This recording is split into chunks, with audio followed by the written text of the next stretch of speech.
Celebrity type के हो गए हैं, ये पश्चिमी संस्कृति को अपना लिए हैं और कहते हैं ये मॉडर्न है। गलत है, वो पश्चिमी है, मॉडर्न नहीं है। ये कौन बात होता है, तुम हाफ पैंट पे उघारे घूमेगा कहेगा कि मॉडर्न है, ये कोई बात है? इन ससुरों को भी समझाना पड़ेगा। वो कब जवाब दीजिएगा? जब आप भारतीय होने के बाद अगर अपनी बुलंदी, अपने कामयाबी को दुनिया को दिखाइएगा, तब लोग कहेंगे कि वो उघारे घूमना मॉडर्न नहीं है, ये कामयाबी मॉडर्न है। तो आप वो वाली कामयाबी लीजिएगा यहाँ पर। और कभी भी अपने माँ बाप का सर नीचे नहीं झुकने दीजिएगा, लड़का हो या लड़की। आप सबने संघर्ष किया होगा। गरीबी इतनी भारत में बड़ी है, 150 करोड़ आबादी में 100 करोड़ ऐसे लोग हैं जो शायद आज कह दीजिएगा एक मोटरसाइकिल खरीदने के लिए तो नहीं खरीद पाएंगे। 150 करोड़ में 100 करोड़, ये हम लोग को बदलना है। ये कैसे बदल सकते हैं? एक अच्छी शिक्षा के माध्यम से। कई बार जब शिक्षा लेने जाते हैं तो उसको लोग कहते हैं कि व्यापार करो। भैया व्यापारी व्यापार करेगा, शिक्षित जो पढ़ा लिखा है वो नौकरी करेगा, किसान अब किसान से जाकर कहिए तुम जहाज उड़ाओ ना, अरे भाई वो खेती करने के लिए यहाँ पे है।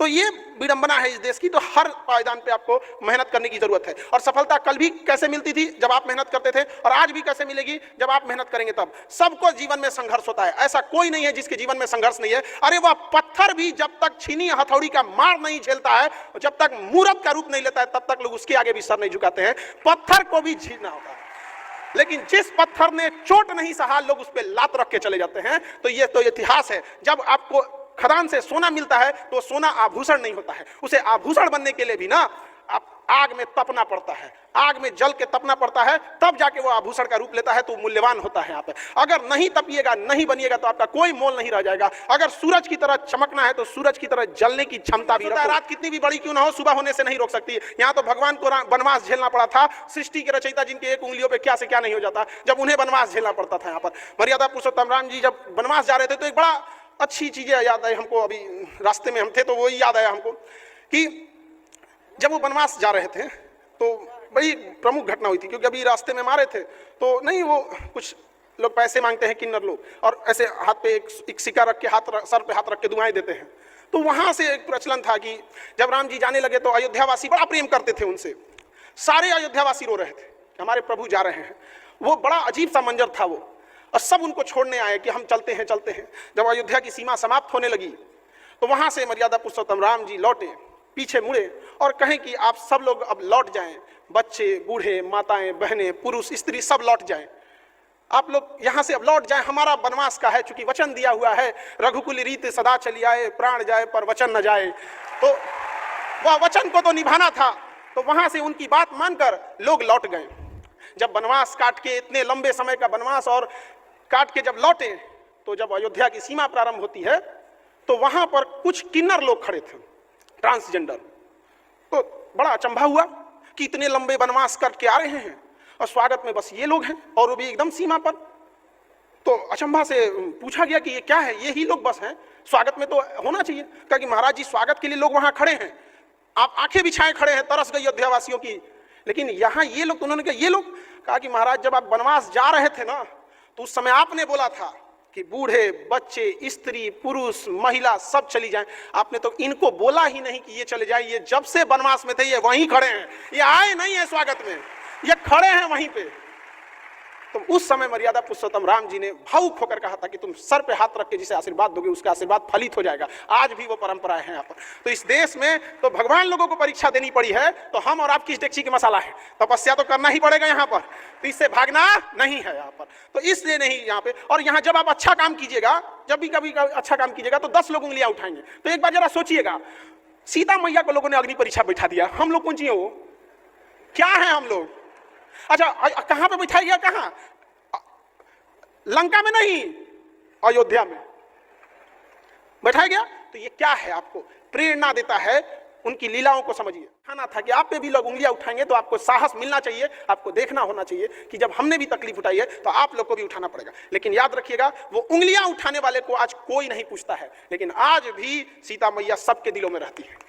तो जो आप पे उंगलियां उठाए, एक बार सोचिएगा, वो लोग ऐसे कहां खत्म हो जाएंगे पता ही नहीं चलेगा। जब लोग याद रखेंगे तो आपके उस सत्कर्मों को याद करेंगे, आपके उस भलाइयों को याद करेंगे। आप उस समाज से आते हैं भारत में जहां कहा जाता है यूनान, मिस्र, रूमा सब लुट गए हैं जहां से, लेकिन मगर है मां की नामो निशा हमारा। कुछ बात है कि हस्ती मिटती नहीं हमारी, सदियों रहा है दुश्मन जोरे जहां। आज भी अमर रहा तो हमारी भारत की वो संस्कृति जो अखंड भारत शुरू होता था। कभी अफगानिस्तान तोड़ा गया, कभी म्यांमार तोड़ा गया, कभी पाकिस्तान तोड़ा गया, कभी बांग्लादेश तोड़ा गया। हम बस ये याद दिलाना चाहते हैं कि जो चीजें तोड़ी जा सकती है उसे वापस जोड़ी भी जा सकती है। अखंड भारत भी बन सकता है। और जब आप युवाओं का एक साथ आ जाएंगे तो इसे कोई नहीं रोक सकता है। हमें लगता है कि ऐसे हमें अपने राष्ट्र के लिए हमेशा एक होकर खड़ा रहना चाहिए। हमारा झुकाव, हमारी लॉयल्टी, हमारा नैतिकता, हमारा सब कुछ समर्पण, न परिवार, न देश, न राज्य, न ही किसी पार्टी, न ही किसी मतभेद, न ही जाति, न ही धर्म, हमारा झुकाव केवल और केवल राष्ट्र के प्रति होना चाहिए कि जब बात राष्ट्र की आएगी सब कुछ त्याग दिया जाएगा और पूरे भारत के लोग एक साथ खड़े हुए मिलेंगे तो अपने भारत के लिए, एक राष्ट्र के लिए खड़े हुए मिलेंगे यहाँ पर।